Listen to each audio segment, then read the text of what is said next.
casa dos seus patrões, lembrando dos patrões que respeita a dignidade dos trabalhadores, lembrando também, Senhor Jesus, dos motoristas de ônibus que nesse momento estão perto daquele motor quente, levando os passageiros que vai e que vem. Lembra também, Senhor Jesus, dos hospitais, dos cancerosos que estão lá com as pessoas sofrendo. Ilumina naquele momento, Senhor, de dor, sofrimento dessas pessoas. As donas de casa, os trabalhadores que lutam pelo pão de cada dia. Lembrando também do pessoal que prega o teu evangelho, Senhor. Lembrando deles que são os teus trabalhadores. Ilumina essa casa, ilumine o lar de cada um de nós que estamos aqui e o lar do povo do nosso país. Que assim o seja.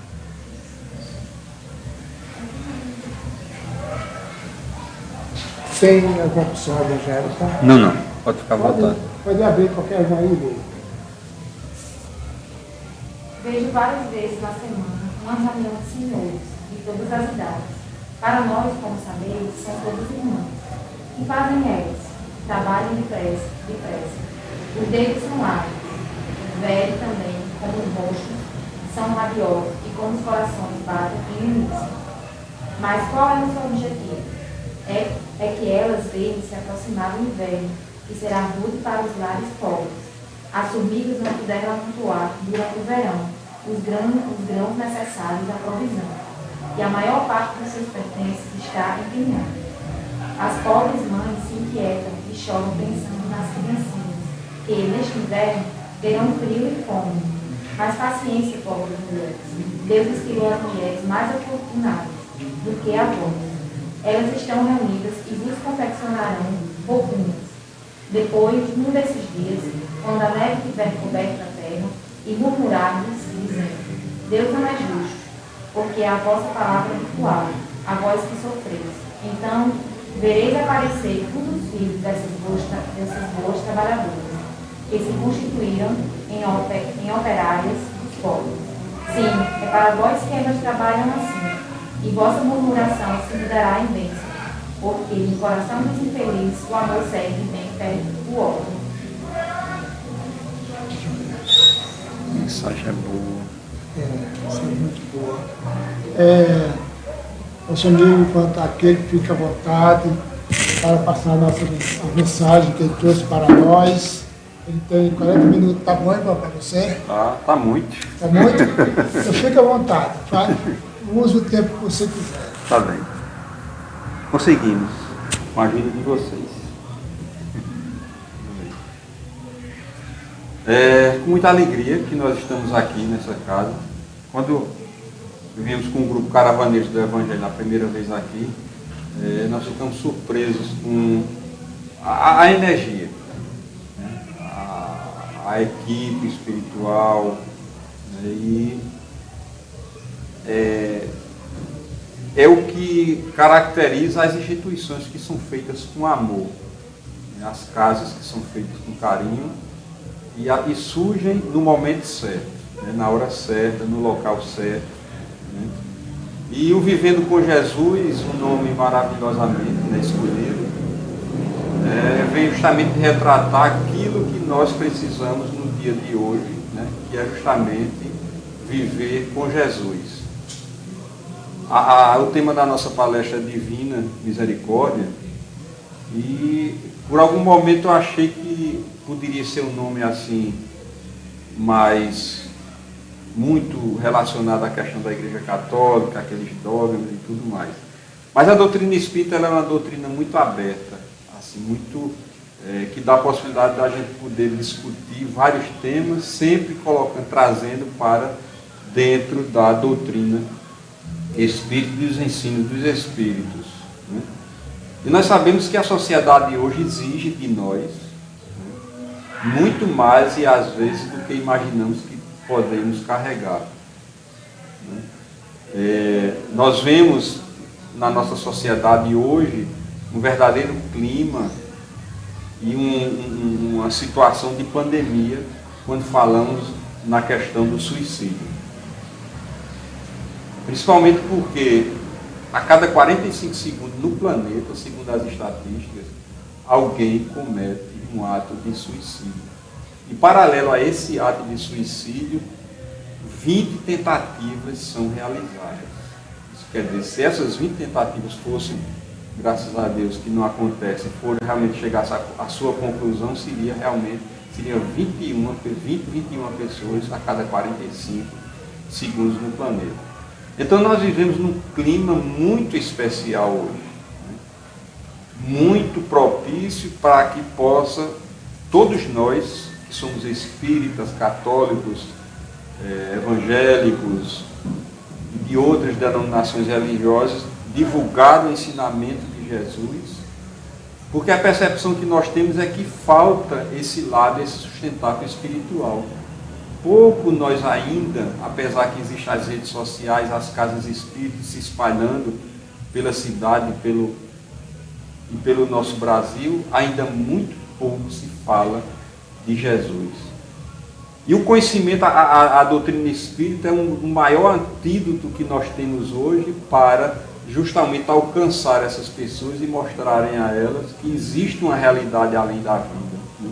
Porque aquele que comete o suicídio, que não tem a esperança, que o sentido da vida morreu dentro dela, ou que aqueles que acham que se matando vai resolver os seus problemas de vida, chega no outro lado, se depara vivo, pulsante, com os seus problemas, que aqui o fizeram fugir da vida, assomado às expiações que ele assomou, justamente tirando a sua existência. E a divina misericórdia, a misericórdia de Deus esteve presente em toda a nossa vida, em toda a nossa existência. E ficamos imaginando aqueles momentos em que, quando lemos na história, no livro de histórias, o palestra que assistimos, naquele momento em que o princípio espiritual, as mônadas, ficavam pairando no espaço, sem ter ainda o planeta sido criado, o nosso planeta Terra. E a partir do momento em que Deus resolveu justamente estruturar um planeta para que esses princípios espirituais tivessem já amadurecido para justamente se implantar neste planeta que hoje nós convivemos.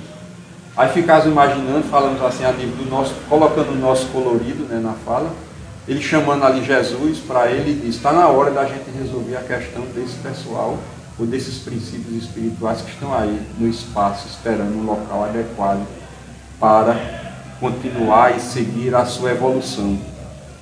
Aí acho que Jesus diz, está bem, pode deixar comigo, eu resolvo a situação.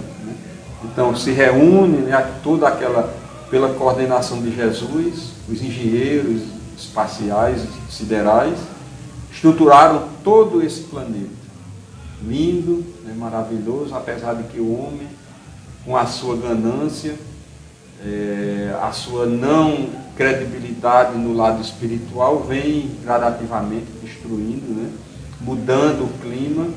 Mas nesse momento nós começamos a perceber, imaginar justamente a sua misericórdia para conosco, de estruturar, de criar um local para que quando aqui chegasse tivesse justamente toda a estrutura propícia para a nossa caminhada evolutiva e um dia nessa caminhada chegarmos justamente àquele grau que nós esperamos, que é justamente de um dia sermos, como a canção de Beto Melo diz, um dia seremos anjos. E chegar até o grau crístico, que nós temos essa possibilidade de chegar ao grau crístico, E aí quando chegarmos essa posição, Jesus já deve estar lá muito, muito distante, como ele está de nós nesse momento. Vamos cumprindo as nossas pequenas missões. E naquele momento em que Jesus foi preciso vir à Terra, para trazer a mensagem de amor, trazer o seu evangelho, trazer a boa nova, quando a humanidade já tinha uma certa condição, né? E nessa certa condição fizeram o que fizeram dele, né? E quem sabe nós estávamos também naquele momento, naquele panorama em que ele esteve aqui, e ele imaginando que toda a sua mensagem de evangelho seria deturpada ao longo da humanidade. E ele diz em certo momento que enviaria um consolador prometido que iria restabelecer, né, toda a sua mensagem, iria trazer uma mensagem do seu evangelho mais límpida, descoberta do véu, né? E é justamente em 18 de abril de 1857 que surge, né, com o advento do Livro dos Espíritos, a doutrina espírita, esse Consolador prometido, a terceira revelação, que não tem e nunca teve desde o início a pretensão de ser a religião do futuro, porque Kardec deixou muito claro, né, e Leon Denis também enfatizando essa questão, que a doutrina espírita não seria a religião do futuro, mas o futuro das religiões, né? Porque todas elas, não, chegando um momento em que não iria contribuir para as respostas das perguntas que seus fiéis queriam fazer, ou queriam naquele momento entender a vida, eles teriam que vir buscar, e terão que vir buscar os postulados da doutrina espírita, para que pudesse, justamente na estrutura da sua religião, ter a resposta certa para os seus fiéis, como encontramos pessoas que vêm adentrando ao longo desses anos, desde 85, que eu milito, estou dentro da doutrina espírita, pessoas que vêm de outras escolas religiosas querendo saber da sua problemática, por que está passando por aquilo, e que não encontram mais respostas para a sua existência. E ali encontrando, né, na doutrina espírita, justamente essas respostas. Muitos, depois de um entendimento maior, retornaram às suas religiões, muitos ficaram na doutrina espírita, aprofundando os seus conhecimentos, porque a partir dali eles iriam, no futuro, ser também os trabalhadores das casas espíritas, os divulgadores da doutrina espírita, onde quer que estejam, seja através do comportamento, seja através das reuniões de atendimento fraterno, diálogo fraterno, seja nas reuniões mediúnicas, seja nas reuniões de estudo. Então, cada um de nós, no momento que abraçamos a doutrina espírita, nós vamos encontrando o nosso espaço nessa doutrina maravilhosa, para que a gente possa dar a contribuição. Todos nós temos essa condição, porque principalmente a doutrina espírita não tem essa questão de hierarquia. Existem os dirigentes, os coordenadores das casas espíritas, os coordenadores dos grupos de estudos, mas não existe aquela hierarquia, não existem os donos, não existem os professores, mas todos nós somos alunos, porque a cada momento ou cada livro que nós pegamos para ler, nós encontramos um vasto leque de conhecimentos que precisamos recomeçar aquele tema que nós estamos ali absorvendo naquele livro. Então, todos nós temos essa liberdade de interagir na casa espírita, e essa dinâmica que nos deixa mais, vamos dizer assim, livres, suaves, motivados para trabalhar. Porque todos nós temos essa contribuição nas nossas relações, todos. Né? E foi justamente nesse advento da doutrina espírita, em 1857, que começamos a entender o que seria o espiritismo.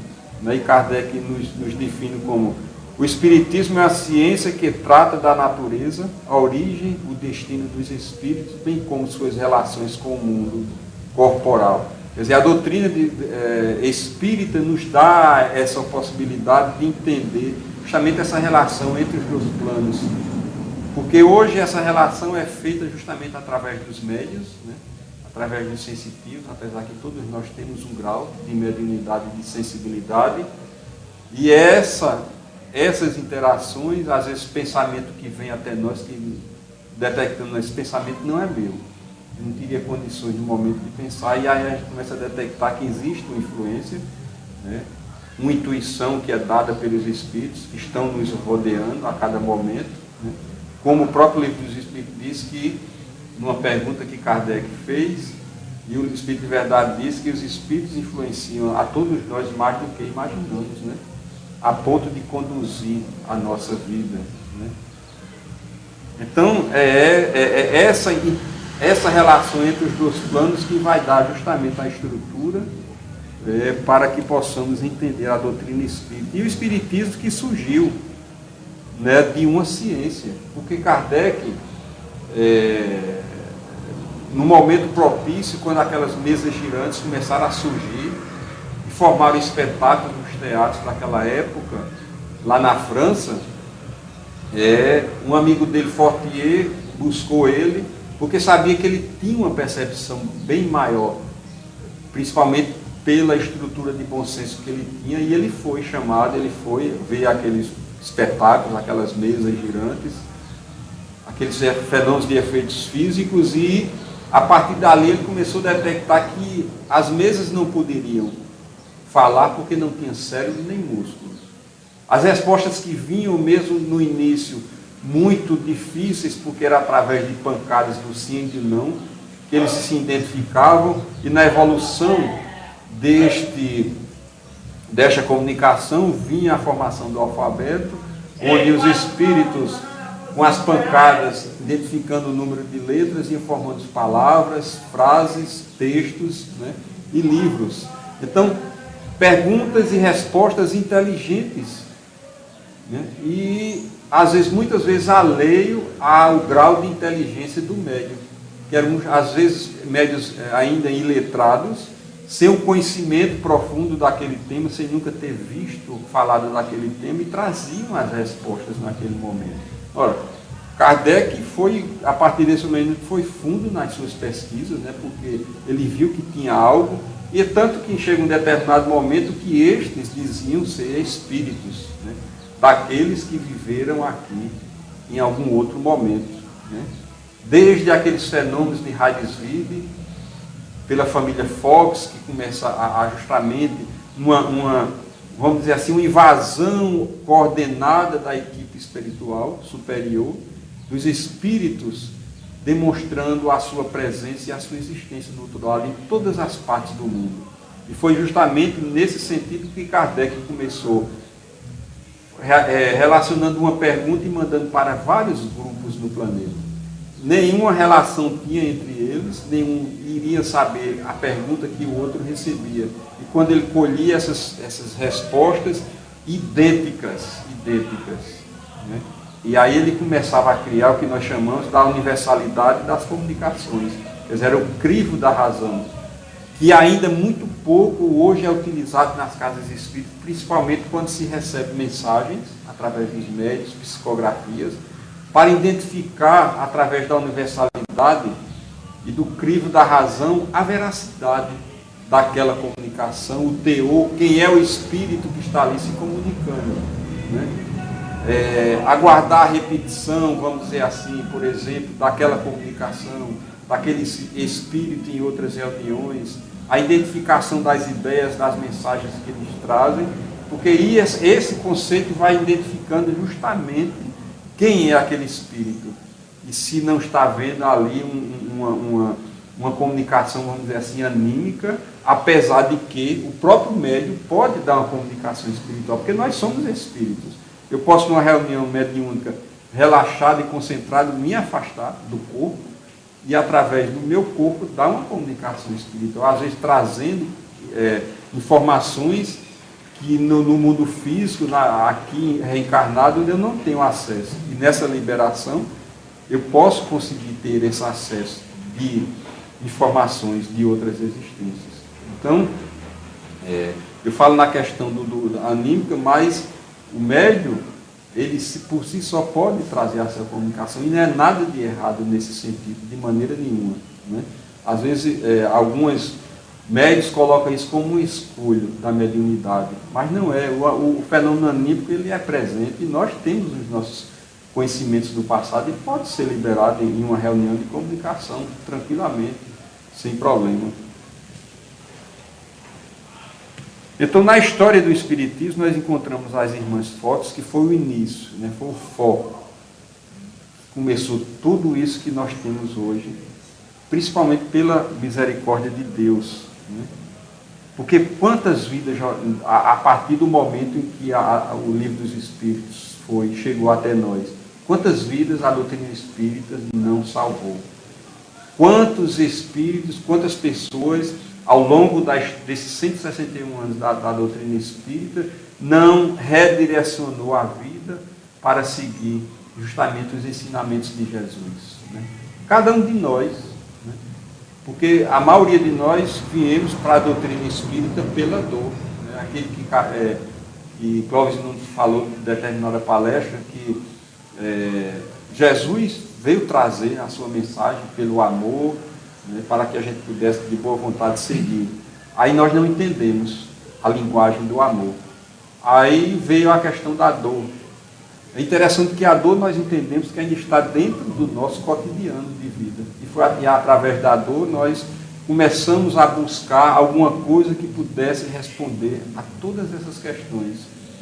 É alguém que nós encontramos na sociedade, portadores de deficiências físicas, visuais, do intelecto. É alguém na miséria, alguém na opulência, né, com riquezas fenomenais. Ora, isso tem alguma coisa a ver com a lei de Deus, com a divina lei de Deus, toda essa desigualdade, né? Aí a doutrina espírita vem explicar que tem a questão por trás disso das reencarnações, das vivências passadas, do nosso comportamento do passado, das nossas escolhas do passado, que nós estamos agora colhendo, né, com as nossas semeaduras. Mas os espíritos nos dizem também que nós podemos aqui semear coisas boas para colher no futuro, né? E se nós estamos passando por provações, por expiações, nesse momento, e se foi permitido é porque nós temos a capacidade de carregar.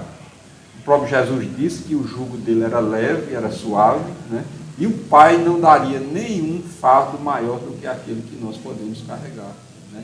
Então não tem sentido fugir da vida, não tem sentido fugir dessa oportunidade da reencarnação, porque mesmo não acreditando na reencarnação, nós vamos reencarnar.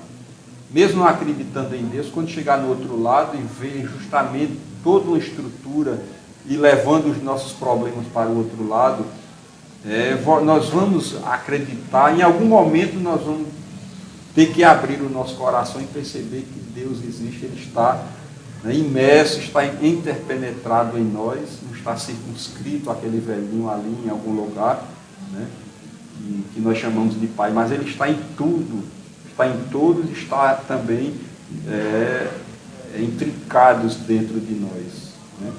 Somente na nossa criação que Deus colocou justamente o amor, né, dentro de nós, para que a gente pudesse, ao longo da nossa existência, cultivar, né, desenvolver nessa luz, como muitos que nós encontramos, como Chico Xavier, Divaldo Pereira Franco, Irmã Dulce, Maria Teresa de Calcutá.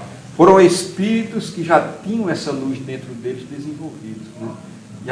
E um espírito mais característico aqui do nosso cotidiano foi Chico Xavier, que desde os 4 anos de idade, né, nas mãos da sua madrinha, sofreu, né, chegar a dia de levar 3 surras, além das garfadas que ele sofria na barriga. E em uma desses dias que ele levou uma surra, ele corre para o quintal da casa e lembra que sua mãe, Maria João de Deus, ensinava a eles, os 9 filhos, lá no quarto, ajoelhados, o Pai Nosso. E ele começou a balbuciar o Pai Nosso. E foi nesse momento que sua mãe apareceu em espírito. Ele ainda não entendia que ali era um espírito que estava, e é tanto que ele indaga, por que você demorou tanto a chegar, né? Aí começam as relações, que ela começa a colocar os primeiros ensinamentos que ele teria de ter na sua vida de resignação, suportar todo aquele sofrimento que ele recebia da sua madrinha, porque em algum momento iria ser enviado um anjo para lhe ajudar, um anjo, né? É interessante que chega um momento que uma senhora que fazia o café lá na casa da sua madrinha chama ele para tomar café de manhã. Ele diz: não, agora eu não posso, que eu não sinto o gosto do café. Eu preciso esperar primeiro a surra que eu vou levar de minha madrinha, aí depois eu vou e tomo café. E ele fazia isso mesmo. Depois de tomar a surra, ele ia com muito gosto tomar o café, porque a partir dali é que ele se aliviado, né, daquele momento, daquela tensão de esperar, porque sabia que ia sofrer aqueles maus tratos, ele iria tomar o seu café. E assim Chico começou a sua saga de aprendizado, fortaleceu o seu espírito para os problemas, os detratores, e toda a sua missão que ele iria desenvolver na sua existência. E mais tarde surge justamente aquele anjo que sua mãe prometeu, que foi Cidália. E Cidália, quando foi pedido em casamento, ela exigiu de João Cândido, seu pai, que juntasse, reunisse novamente os seus filhos na mesma casa. Aí ele teve que fazer, ele queria casar, e foi ali que Cidália começou a fortalecer Chico no amor, na afetividade, e apesar dela não acreditar, não entender aqueles fenômenos que aconteciam com Chico, aqueles espíritos que vinham dar um recado para ele, para fulano, para cicrano, ela tinha certeza de que alguém iria surgir para dizer a Chico tudo aquilo que se passava por ele. Foi justamente mais na frente, através do casal Perácio, se eu não me engano, num atendimento a uma irmã que estava com obsessão. E naquele atendimento o casal disse que ele tinha mediunidade. E a partir dali eles começaram a assessorar Chico, a ensinar, a estudar junto com ele. E foi quando ele recebeu a primeira psicografia de sua mãe, Maria João de Deus, né? Aí sim, a partir dali começa a sua relação mais forte com os 12 planos da vida, né? E aquele ímpeto de caridade que ele desenvolveu desde criança, porque ele tinha um total desapego àqueles pequenos salários que ele recebia. Ele doava, não tinha apego. E assim ele seguiu a sua trajetória de vida na caridade, no amor, se devotando toda a sua existência, principalmente no momento em que ele se aposentou, para a doutrina espírita e para aqueles que precisavam mais do que nós, né? Um espírito respeitado em todas as escolas religiosas, hoje, né? Naquele momento e hoje mais ainda, né? Pelo seu desprendimento da vida, pela sua bondade, pela sua doçura, pelo seu amor. Então essa doutrina espírita, surgindo em 1857, né? Através do Livro dos Espíritos, anteriormente o surgimento das mesas girantes. É interessante eu adoro essa evolução da comunicação dos espíritos, porque começou justamente, como nós sabemos, das mesas, né, que davam pancadas, se elevavam, aí veio a questão da comunicação do sim ou não, depois das letras do alfabeto, e depois os espíritos orientam se colocar uma cesta, um lápis na ponta, e o médium colocava ali justamente, você sentia a mão e a cesta começava, ou a prancheta, a se movimentar e começar a construir palavras e textos, né? Acho fantástica essa evolução. Aí mais na frente, quer dizer, a gente mostrando que nada dá saltos, né? Os espíritos tiveram a paciência de ir treinando, mostrando como deveria ser, para chegar até a se conceber de que não precisava nada daquilo, nada material. Coloca a caneta na mão do médium e a gente resolve, eles começam a manipular de alguma forma o nosso cérebro, os comandos, e eles começam a escrever. Aí surge a psicografia, intensifica os ensinamentos da doutrina espírita. Aqui no Brasil, no século XIX, já existia os sensitivos, ou aquelas pessoas que receitavam, às vezes não sabiam nem qual era o mecanismo, mas recebiam do outro lado receitas, receituários para as pessoas mais necessitadas, né? E que eram chamados, no livro dos médiuns que nós conhecemos, os médiuns curadores, receitistas. Nós encontramos na figura de Bezerra de Menezes aquele que deu um impulsionamento na doutrina espírita aqui no Brasil. Coloco tudo isso dentro da divina misericórdia de Deus, porque ele colocou em cada momento da história da doutrina espírita aqui no Brasil, pessoas características que iriam dar um impulso. E Bezerra de Menezes, naquela época, na sua vivência amorosa, né, era outro que era desprendido de todos os seus bens materiais, até daquele anel de formatura que ele era, naquela época era, hoje ainda tem essa questão da ligação do anel de formatura, mas naquela época era imprescindível. E chegou em 2 oportunidades ele se desfazer, porque a primeira, o farmacêutico sabia que era dele, devolveu o anel. E na segunda oportunidade ele teve também que fazer isso, que era para a pessoa comprar o medicamento para o filho. E chegou o momento dele não ter nada em casa para comer. E de repente chegava uma carroça, uma doação de comida, de alimento para ele. Porque ele tinha essa luz lá espargindo nele, essa energia positiva, porque tinha que ajudar as pessoas. A vida dele não era importante, o importante era dar às pessoas, né? E ele deixou aquela ideia bem forte dele de que os grupos unidos, né, seriam muito mais fortes. É aquela figura do fecho de varas que nós conhecemos, que é bem clássico no movimento espírita.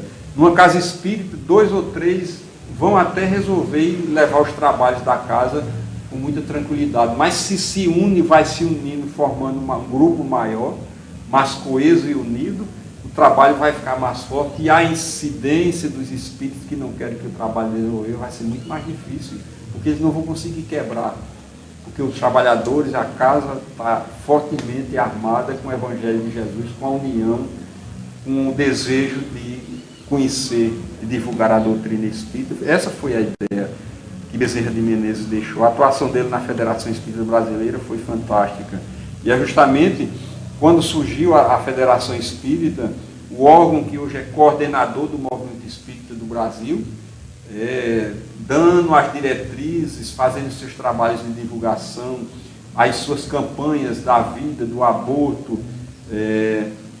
e outras campanhas, tentando unificar a estrutura do estudo nas casas espíritas, como hoje o NEP, o estudo do Evangelho, segundo o Espiritismo, um trabalho anteriormente de pesquisa que foi feito através da mediunidade no Brasil inteiro, coordenadores, né, tentando padronizar, né, o atendimento mediúnico na casa espírita, para que todos seguissem mais ou menos um padrão, né, dentro dos modos da doutrina espírita. Então, a Federação Espírita tem um papel fantástico, imprescindível, importante no movimento espírita, né?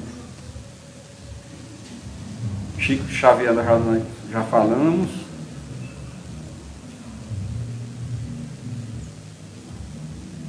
Vamos ver o que é que tem mais aqui. Então, culminou justamente todo esse trabalho de Kardec nos 5 livros que nós conhecemos, né? E é interessante, porque o Livro dos Espíritos, pouco nós nos debruçamos para estudar. Nós fazemos transmissão de palestra lá na TV Chico Xavier, dá até um certo número de pessoas bem legais, mas aí nós criamos um grupo de estudos, um programa só de estudo do Livro dos Espíritos. É interessante como reduz, né, o número de pessoas para participar, apesar que tem um grupo bem considerável, mas de certa maneira diminui. Quer dizer, o interesse. É necessário que o espírito estude. Para que a gente possa entender essa relação dos 2 lados, é preciso o estudo, principalmente, obrigatoriamente, o Livro dos Espíritos. É fundamental. Divaldo, quantas vezes ele não releu esse livro, estudou, porque todas as vezes ele diz que vai ler uma pergunta, ele encontra um entendimento diferente daquele que ele teve anteriormente, a leitura que ele fez. E ele diz que orienta que deve ser um livro que nós devemos carregar para todos os cantos. Uma vaguinha que nós temos, uma espera de uma fila ou qualquer outro momento, a gente está ali folheando aquele livro, né? Então é importantíssimo, porque é a base para entendermos os demais livros da codificação e as obras complementares, né? E é de fundamental esse Pentateuco kardeciano, divulgarmos, as casas espíritas estudarem, Livro dos Médiuns, o Evangelho, o Céu e o Inferno e a Gênese, né, que é a base de todo o conhecimento. E as contribuições da doutrina espírita, nós nem temos um leque, que é justamente essa informação, que pelo menos quem conhece, que está com desgosto da vida, vai ter medo de de fazer algo mais drástico, porque será que realmente existe esse outro lado? Será que eu vou continuar vivendo? Será que eu vou levar os problemas meus para o outro lado? E será que eu estou infligindo a lei de Deus? Né? Pelo menos essas reflexões vão fazendo com que algumas pessoas vão tendo uma visão melhor da vida e quem sabe não vai cometer o ato de suicídio. Então, a doutrina espírita tem uma contribuição imensa na nossa sociedade hoje, porque nos mostra justamente essa desigualdade. E hoje, principalmente, que nós vivemos um momento eleitoral, onde nós encontramos nas redes sociais uma estrutura de ódio imensa das duas partes, que é uma coisa impressionante, e as pessoas estão indo, né, nesse clima, nessas vibrações. Assistimos uma palestra hoje que aconteceu um evento no Rio de Janeiro, no congresso, no evento lá no Rio de Janeiro, e Alberto Almeida, Haroldo Dutra, André Trigueiros e outra senhora lá, comentando justamente essas questões que hoje estão vivendo. A doutrina espírita tem essa possibilidade e ela pratica isso porque a função da doutrina espírita é fazer com que as pessoas tenham a sua liberdade própria, o seu pensamento próprio, o seu raciocínio próprio. Não pode a doutrina espírita induzir aqueles que frequentam a casa espírita a seguir A ou B, mas dá o subsídio de raciocínio, de reflexão, para que a pessoa tenha uma escolha consciente, seja ela qual for. Porque hoje nós encontramos na sociedade escolas religiosas induzindo os seus fiéis, tirando o livre-arbítrio, tirando a capacidade de raciocínio, tirando a estrutura de pensar, tirando a individualidade daquele que está ali frequentando. E é fantástica a doutrina espírita, porque nós poderemos, segundo eles comentando, nós podemos, dentro da casa espírita, conversar sobre qualquer assunto, e colocá-lo, esse assunto, dentro dos postulados da doutrina espírita. Né? Quer dizer, não tem outra possibilidade maior aqui na nossa sociedade a gente ter essas discussões livres. Não tem, eu não vejo. Né? E a doutrina espírita, quer dizer, isso é a divina misericórdia de Deus que colocou justamente essa luz para que as pessoas... Não é que as outras, como falamos anteriormente, vão se tornar espíritas, as outras escolas, mas elas vão ter esse entendimento mais aberto através do que nós divulgamos. E hoje, as pessoas, outras escolas, alguns comportamentos já têm da água, né, que ele chamava bem, a água já coloca um copinho lá na televisão quando vai assistir a missa, a gente vê de vez em quando, e é fluidificada, que é o evangelho lá que nós fazemos. Né? E outras situações, porque em toda escola religiosa existem médios, né? Existem médios que atuam, né?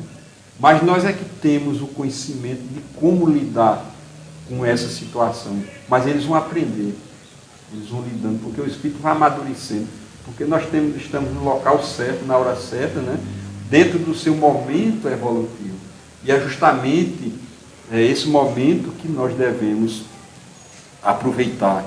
São os espíritos de luz que tiveram a sua missão de trazer todo esse amparato que nós precisamos. Né? E quando a gente não se sente amparado por esses espíritos, nós estaremos caminhando, né, na certeza de um rumo melhor. É claro, às vezes nós temos a percepção de que não temos a condição de estar trabalhando na casa espírita, seja lá em que momento foi, em que grupo foi, em qualquer outra situação dentro da casa espírita. Mas imagine se os espíritos fossem escolher só os santos para trabalhar nas casas espíritas. Não iria encontrar de forma nenhuma aqui nesse nível evolutivo que nós encontramos. Mas eles querem instrumentos de boa vontade. E é esses instrumentos de boa vontade que eles vão atuar, que eles vão intuir, eles vão motivar, eles vão empurrar para frente para que os trabalhos de divulgação da doutrina aconteçam, e socorros. Não imaginamos quantos espíritos que estão aqui conosco, recebendo nossas energias, nossos pensamentos, nossas orações. Porque isso é um ponto de socorro. Né? É um UPP, que os espíritos são trazidos para receber os primeiros cuidados e são levados para a espiritualidade para continuar esse tratamento, né? É essa a nossa tarefa, é essa a possibilidade que temos em nossas mãos de crescer, de evoluir, né? E nos resta agradecer a Jesus, aos nossos amigos espirituais, que nos deram essa oportunidade de estar na doutrina espírita, saber que Deus é nosso Pai e que não nos desampara, né? Agradecer pela oportunidade da vida, porque muitos espíritos, cerca de 25, segundo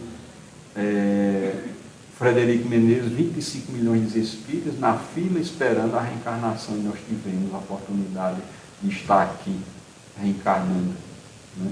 Então agradecer essa oportunidade da reencarnação e divulgar a doutrina onde quer que estejamos através do nosso comportamento.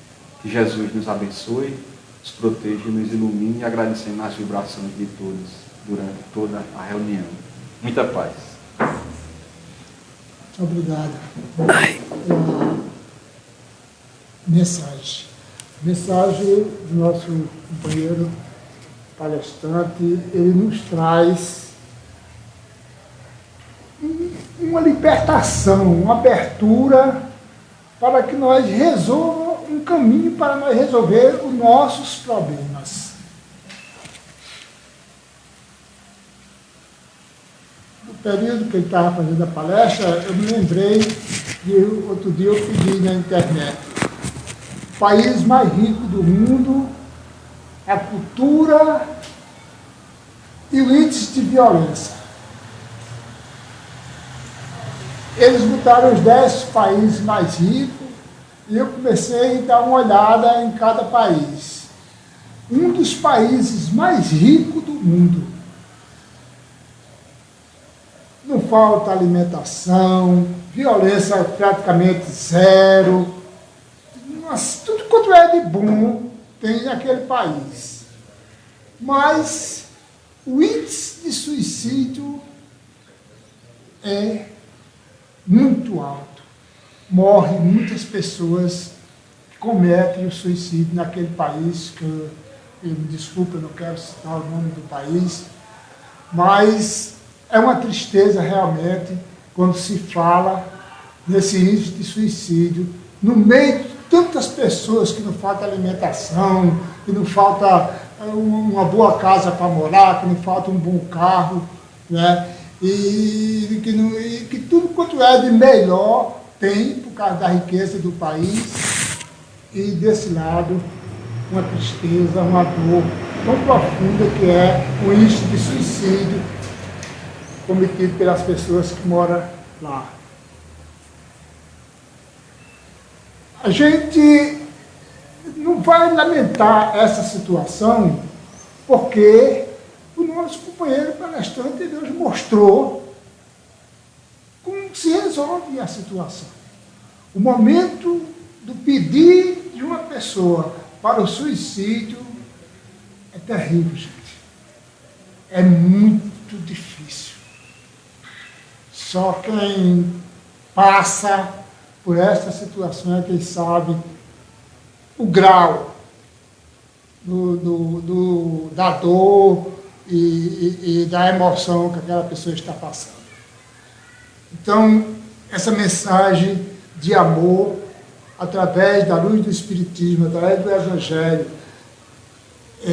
passado hoje aqui para nós, é uma graça divina que cai através da luz do Evangelho e da voz e da boa vontade dos bons palestrantes que estudam para nos trazer essa coisa tão maravilhosa que é como resolver os nossos problemas. É maravilhoso, não é isso? A gente ter calma para resolver nossos problemas. Não precisa tanto... Às vezes tem os problemas, mas a gente tem que se acalmar um pouquinho, dizer, não, eu não quero ir por esse caminho aí, o meu caminho é esse aqui. E um dia se você pensar em tal coisa, você volta o pensamento atrás e pense positivo, que a vida ela é simplesmente maravilhosa. A vida ela é um dom dado por Deus. E quando se trata da vida eterna, que Deus nos deu também, a gente não morre, a gente continua. Aí é que vem as graças divinas completas que Deus nos dá a cada um de nós. Eu gostaria de pedir para Socorro, se fosse possível, fazer a oração final, para depois a gente ir para os passos, se quiser tomar passe, ficar à vontade, porque nós estamos aqui, vai vir aqui para trás da cortina, aí nós atendemos dando os passes. Agradecemos ao Mestre Jesus por esta oportunidade, por estes momentos de harmonização, preparamos um pouco a nossa labuta do dia a dia. Entregamos em Tuas mãos, Senhor, todos os nossos problemas, nossas dores, nosso caminhar. Ilumina, Senhor, com Tua graça, com Teu poder. Todos aqui que adentraram, encarnados, desencarnados, que eles tenham absorvido essas palavras divinas, essa misericórdia Tua, Senhor. E agradecemos mais uma oportunidade. Estamos aqui nesse ambiente, nessa roupa, nesse banho, porque sabemos que tem um propósito para cada um de nós. E desde já, pedimos a Tua bênção por essas águas, purificando para servir de remédio para o nosso corpo físico e espiritual. E agradecemos o Mestre pelo nosso palestrante, pela sua boa vontade. Conduz a volta dele ao retornar ao seu recinto, com paz, luz, sabedoria. Conduz a nós todos, caminho de volta, com paz e luz. Ó Mestre, nos livra de todos os maus pensamentos. E desde já, temos um final de semana protegido pela Tua bênção, que assim seja. Graças a Deus. Prontinho. São